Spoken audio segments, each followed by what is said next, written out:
अस्सलाम वालेकुम, नमस्कार एंड हेलो पीपल। मैं हूं गुलनाज खान और आप सुन रहे हैं on point with Gulnaz Khan, where perspective meets purpose.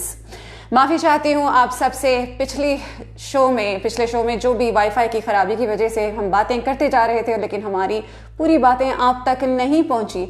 और जिन जिन ग्रुप्स में मैंने उस वीडियो को पोस्ट किया था, मैंने उस ग्रुप से वीडियो को निकाल भी दिया, लेकिन फिर भी आप लोगों ने इतना प्यार दिखाया, इतने कमेंट्स किए, लाइक्स किए और इतने व्यूज़ बढ़ाए, उसके लिए तहे दिल से आप सबका मैं शुक्रिया अदा करना चाहती हूँ।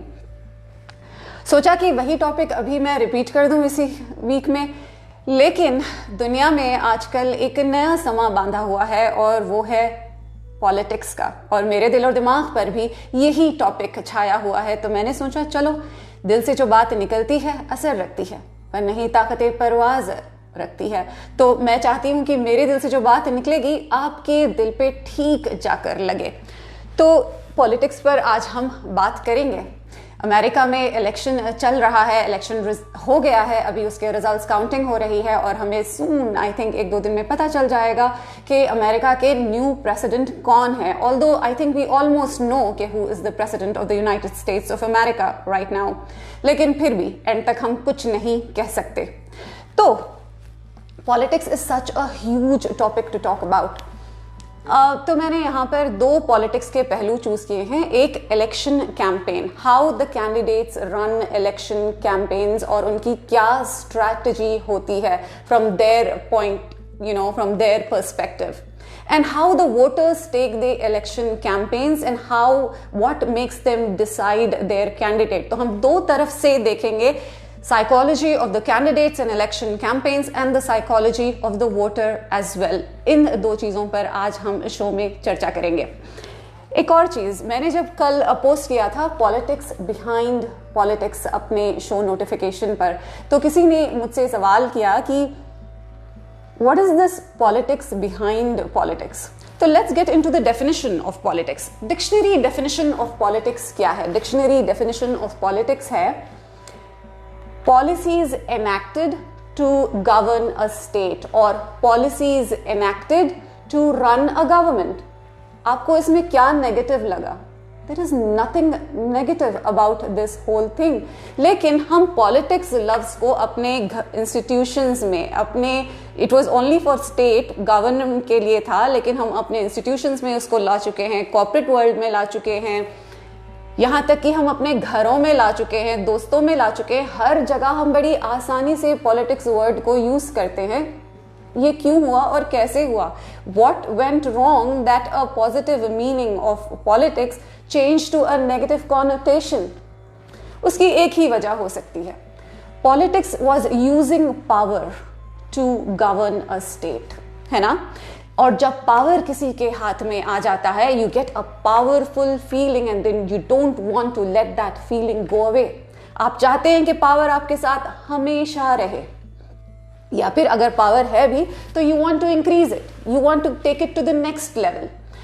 और जब ऐसा होता है और जब आप सीधे उंगली से घी निकालने की कोशिश करते हैं, पावर और पाने की कोशिश करते हैं, या पावर अपने तक ही रखना चाहते हैं, जब घी नहीं निकलता तो आप उंगली टेढ़ी कर देते हैं। ठीक यही हुआ होगा यहाँ पर भी। जब पावर कोई बंदा अपने पास कंटिन्यूसली नहीं रख पा रहा था, तो उसने सोचा चलो उंगली टेढ़ी करते हैं, यानी कि उसने अपनी नीयत पलट डाली और गलत तरीके इस्तेमाल करने लगा to gain power using politics. और वहीं से पॉलिटिक्स का डेफिनेशन चेंज हो गया from a good one to a bad one. Thank you so much for the question and thank you for your interest in my show, और इतना गौर से मेरे कॉमेंट्स, मेरे टॉपिक को पढ़ने का और सुनने का। अब जाते हैं प्रोग्राम की, जिस टॉपिक पर मैं बात करना चाह रही थी, और वो बात क्या, I mean what is it about? Election campaigns, right? Election campaigns जब रन की जाती हैं, there are a few things that are being used and that is human nature. Human traits जो होती हैं उनको यूज करके इलेक्शन कैंपेन्स बनाई जाती हैं। या ह्यूमन ट्रेट्स को एक्सप्लॉइट किया जाता है या टारगेट किया जाता है। मैं ये 2 वर्ड्स का इस्तेमाल यहाँ पर क्यों कर रही हूँ? एक्सप्लॉइट यानी यूज किया जा रहा है for the wrong reasons. Target, it could be good और bad. Sometimes you need strategies to gain something even which is good. हमेशा बुरी ही नहीं होती हैं स्ट्रैटेजीज, राइट? तो पहला ह्यूमन ट्रेट, हम इंसानों में पहली, मैंने कुछ एक 5 क्लासिफाई किए हैं इलेक्शन कैंपेन स्ट्रैटेजीज आप सबके लिए ऑब्जर्व करके, I did some research over the years जो पॉलिटिक्स में होता आया है, इलेक्शन कैंपेन्स में होता आया है. There could be more also, मगर मेरा क्लासिफिकेशन इज प्रिटी ब्रॉड. तो हम इंसानों में एक ह्यूमन ट्रेट होता है फर्क निकालने वाला. जब भी हम पहली बार किसी से मिलते हैं, क्या होता है, चाहे वो बॉयफ्रेंड गर्लफ्रेंड का रिश्ता हो, बॉस कोलीग का, दोस्तों का रिश्ता हो, पहली चीज हम जो करते हैं उनसे मिलने के इमीडिएटली इज लाइक, ओ मैं भी इस शहर से हूँ, या आप भी इस शहर से हो, आपको ये अच्छा लगता है, मुझे भी बहुत अच्छा लगता है. So the first thing, natural inclination is going towards similarities निकालना और सिमिलैरिटीज को सेलिब्रेट करना. ठीक है, this is our thing. And then जैसे कि रिश्ता आगे बढ़ता जाता है, जैसे कि जॉब पे आप परमानेंट हो जाते हो, या फिर आप रिश्ते में, एक शादी के रिश्ते में बंध जाते हो, आपने देखा होगा सिमिलैरिटीज को सेलिब्रेट करना दूर होता जाता है. And you start taking out differences, फर्क निकालने लगते हैं. अगर एक बंदा और बंदी जो शादीशुदा है और एक 2 बहनों के बच्चे हैं दोनों, तो फिर भी वो कहते हैं नहीं हमारे घर में ऐसा होता था, तुम्हारे घर में शायद ऐसा होता था. अलहदा करते हैं चीज़ों को और फ्रिक्शन पैदा करते हैं. फर्क निकालकर फ्रिक्शन पैदा करते हैं, जहां से क्या होता है, लड़ाइयां होती हैं. तो this human trait is there in us. 2 भाइयों का एग्जाम्पल ले लें. ठीक है, ये 2 भाइयों वाला example, I am going to use it again in other explanations as well. 2 भाई जिनकी रगों में एक ही खून दौड़ता है, दोनों को एक ही परवरिश मिली है, दोनों के पास एक ही डिग्री है, लेकिन एक भाई थोड़ा सा जिंदगी में सक्सेसफुल हो जाता है दूसरे भाई से, और बाहर वाला आके कहता है देखो तुम्हारा भाई तो बहुत सक्सेसफुल हो गया है. और दूसरे भाई में एक फर्क निकालने के बाद एक जेलेसी और कंपैरिजन आ जाता है और वो उससे नफरत करने लगता है. It's that simple. ये जो पॉलिसी है अभी से नहीं यूज की जा रही है. ये जो पॉलिसी है ब्रिटिशर्स के टाइम से यूज की जा रही है. जब इंडिया वन कंट्री था, जब उस टाइम से मुस्लिम्स और हिंदूज को अलग किया गया and use the divide and rule policy. फर्क इतना है कि Hindus and Muslims were almost equal number, 55 and 45 ऐसा कुछ नंबर था, एंड देन दे रूल्ड. लेकिन उसी कॉन्सेप्ट को आगे बढ़ाया गया है विद इम्प्रूवमेंट्स. कोई भी चीज हम इंसान इतने स्मार्ट है वैसे ही नहीं यूज करते, वी इम्प्रूव इट. और इम्प्रूवमेंट कैसे हुआ, देखा गया इन बास कंट्रीज में जहां पर मेजॉरिटी है, राइट, जैसे अमेरिका में कॉकेशियन मेजॉरिटी है, पाकिस्तान में सुन्नी मुस्लिम मेजॉरिटी है, इंडिया में हिंदू मेजॉरिटी है. अगर हिंदू मेजॉरिटी में अगर उनको अकेला छोड़ दिया जाए और कॉमन एनिमी नहीं ला दिया जाए, तो ये क्या करेंगे, ये मेजॉरिटी, वो अपने फर्क निकालेंगे. एज आई सेड, अपने फर्क निकाल के क्लास सिस्टम में इतने डीप चले जाएंगे कि they will start fighting with themselves and the majority vote will never unite. Caucasians में भी ऐसा ही होगा, poor Caucasian and the rich Caucasian, और वो एक दूसरे के लिए they won't stand up for each other. तो इलेक्शन कैंपेन्स ने क्या किया, इस फर्क निकालने वाली चीज को एक कॉमन एनिमी लाकर दे दिया ताकि मेजॉरिटी वोट कंसोलिडेट हो जाए और ज्यादा से ज्यादा उनको वोट मिले. और माइनॉरिटी कितनी है, 15%, 25%, 30%, उनसे उनके वोट से क्या होने वाला है. This is one strategy that was used in the elections in the past few years. लेकिन एक और चीज है यहाँ पर, और वो ये है कि जब भी ऐसी चीजें होती हैं, ये जो माइनॉरिटी, कितने वोट्स आएंगे माइनॉरिटी के, ज्यादा, it's not going to make a difference at all to the win in the election. That is the reason why they used. और मेजॉरिटी में एक डर डाल देते हैं, you are going to lose your dominance very soon you are not going to be the majority any more. Loss of dominance fear, चाहे ये fear असली हो या फिर फॉल्स एविडेंस अपीयरिंग रियल. असली भी हो सकता है या फिर FEAR, false evidence appearing real भी हो सकता है. This is one kind of strategy. The other kind of strategy when votes unite, and that is an attack on human values. जब सब एक हो जाते हैं, ये जो 2 भाई का मैंने आपको अभी एग्जाम्पल बताया था, एक दूसरे से वो लड़ते रहते हैं कंपैरिजन निकाल के, लेकिन एक नेबर आ जाए उनके पास, जो दोनों भाइयों का घर जिस जमीन पर खड़ा है, वो जमीन को अगर वो हड़पना चाह रहा है, ये 2 लड़ते भाई एक हो जाएंगे और उस नेबर से लड़ेंगे. ठीक उसी तरह attack of human values also consolidates the vote, और वो शायद इस इलेक्शन में अमेरिका में यूज की गई है for the right reasons, probably right, it doesn't have to be the wrong reasons. Third kind of election strategy जो थर्ड वर्ल्ड कंट्रीज में बहुत होती है और यहां भी होती होगी, and that is divert attention campaign. जब भी economy, the reigning government is not doing well right economy wise, वो क्या करते हैं, दंगा करवा देते हैं, और जब दंगा करवा देते हैं लोगों का अटेंशन इकोनॉमी से हटके दंगे पे चले जाता है, and they concentrate on the कुछ उसमें से अच्छा निकाल देते हैं for the majority, and they start forget about the economy at all and vote for those reasons. And fourth one is sympathy campaign. Sympathy election campaign क्या है? Sympathy election campaign is when Rajiv Gandhi की माँ Indira Gandhi was assassinated, उनको select किया गया। बेनजीर भुट्टो को जब assassination हुआ उनके हस्बैंड को इलेक्ट किया गया, तो वो है sympathy campaign. And the last one is media campaign. Already, I did not want to include this in my classification, लेकिन मैंने include किया because ये बहुत चल रहा है and it's very funny too. Media is very biased these days. या तो पैसे खाते हैं या फिर they have their own opinion जो agenda push करने की कोशिश करते हैं, and they are not very neutral. जितना मैंने सुना है या मुझे जितना समझ आया है। But the other thing is वो ठोस बातें नहीं करते, घुमा फिरा कर करते हैं एंड एक तरह का ओपिनियन देते हैं एंड ऑल दैट राइट, ताकि उनको कोई सू ना करे। उनको अगर ठोस बोलेंगे तो they will be called out for it and उनकी मीडिया एजेंसी बंद हो जाएगी। So they don't do that. The people who do that are social media campaigners, they are not registered media pages और किसी तरह से वो अकाउंटेबल नहीं है।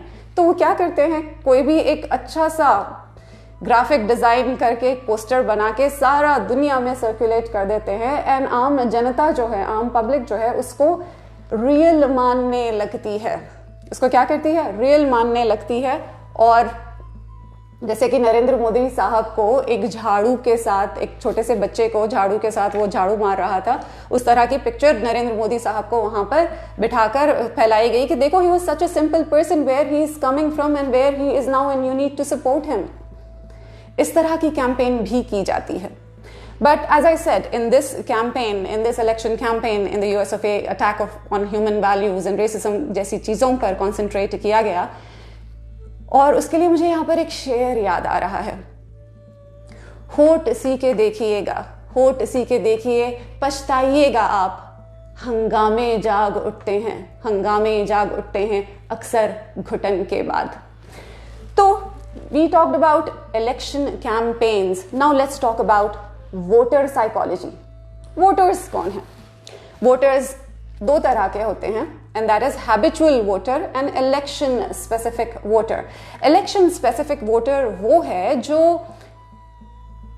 depend करता है, are they getting attacked on their personal, professional और financial lives, उनकी लॉस में लग रही हैं तो वो घर से बाहर निकल कर वोट करते हैं, या फिर अटैक ऑन ह्यूमन वैल्यूज जो हमने पहले बात की थी, अगर वो हो रहा है तो वो घर से जाकर निकल कर बाहर वोट करते हैं, या फिर लॉस ऑफ डोमिनेंस, अगर वो डोमिनेटिंग है, उनका पावर है, वो जाने वाला है, तो वो घर से जाकर बाहर वोट करते हैं। ये है first classification of a voter. And the second one is a habitual voter. Habitual voter is a person जो बाप दादा ने जिसको वोट दिया था वो अपनी सिविक ड्यूटी हमेशा निभाते हैं, and they always go out and vote no matter what. लेकिन हैबिचुअल वोटर का एक प्रॉब्लम ये है कि बरसों से जिसको वो वोट डालते हुए आए हैं, not everybody but some most percentage of the habitual voter, बरसों से जिसको वोट डालते हुए आए हैं, उन्हीं को जाकर वो वोट डालते हैं, because they are habituated, they don't want to research.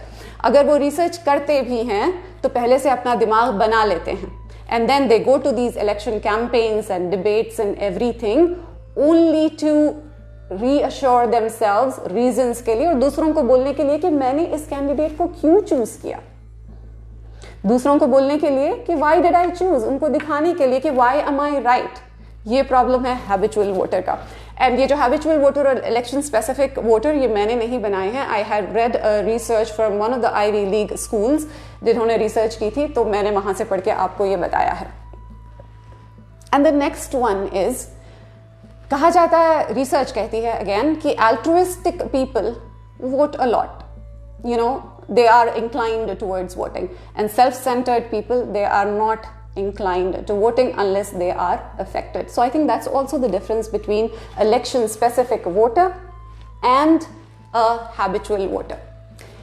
एक और चीज़, हम इंसान अपनी ज़िंदगी में इतने मशगूल हैं, अपनी ज़िंदगी, अपने घर, अपने काम के पॉलिटिक्स से ही, कि हमें बिल्कुल वक्त नहीं मिलता कि ये एक्चुअल पॉलिटिक्स को रिसर्च करके अपने कैंडिडेट्स को चूज करें। मुझे ही ले लें, I did not research each and every candidate. I just knew who my vice president is going to be and who my president is going to be, mayor और sheriff, इतने लोगों के बारे में ही I researched and मैं जाकर मैंने vote कर दिया।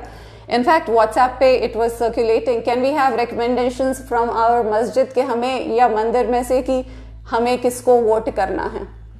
Actually, we do not research things that are going to affect us directly. हम उनके बारे में खुद रिसर्च नहीं करना चाहते. We are sometimes socially pressured or socially motivated voters.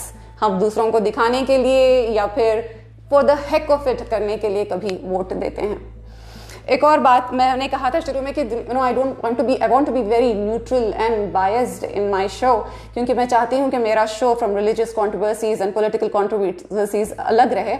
तो I am trying my best to give a very neutral opinion to you. किसी ने मुझसे कहा, ये बंदा, this president is going to be good for my religion, ठीक है, is going to be good for my religion, तो मैं इसको सिलेक्ट करना चाहती हूँ. तो मैंने उनसे कहा, आप कितनी मासूम हैं, आप कितनी मासूम हैं, क्योंकि politics equals to power plus पैसा. मैंने कहा था मैं न्यूट्रल रहूंगी, लेकिन वो इतनी मासूम थी कि मुझे उन्हें समझाना पड़ा. Politics equals to power plus पैसा, ये एक्चुअलिटी में होता है. और हम जैसे छोटे लोग, यानी कि मैं और आप, हम तक क्या वर्ड्स थ्रो किए जाते हैं? Religion, race, caste and creed. हमें ये वर्ड्स दिए जाते हैं और इन्हीं चीज़ों को यूज़ करके वो पावर में आते हैं. आज वो एक रिलीजन को टारगेट कर रहे हैं, कल किसी और रिलीजन को टारगेट करेंगे, और यकीन करें परसों खुद के रिलीजन को भी एक्सप्लॉइट करके आगे निकल जाएंगे. This is the reality. और किसी ने मुझसे ये भी कहा था कि मुझे तो कोई फ़र्क नहीं पड़ता, मेरी जॉब बहुत अच्छी है, मेरी ज़िंदगी अच्छी चल रही है, सब बुरे हैं, मैं किसी को वोट नहीं देने वाली. देखते देखते somebody else will own your rights if you don't take care of your own rights. And होंगे दोनों भी बुरे, but try to get the lesser of the two evils. Try to get the lesser of the two evils. वैसे तो किसी शायर ने बहुत अच्छी तरीके से कहा है about सियासत कि इनसे उम्मीद ना रख, इनसे उम्मीद ना रख, ये हैं सियासत वाले.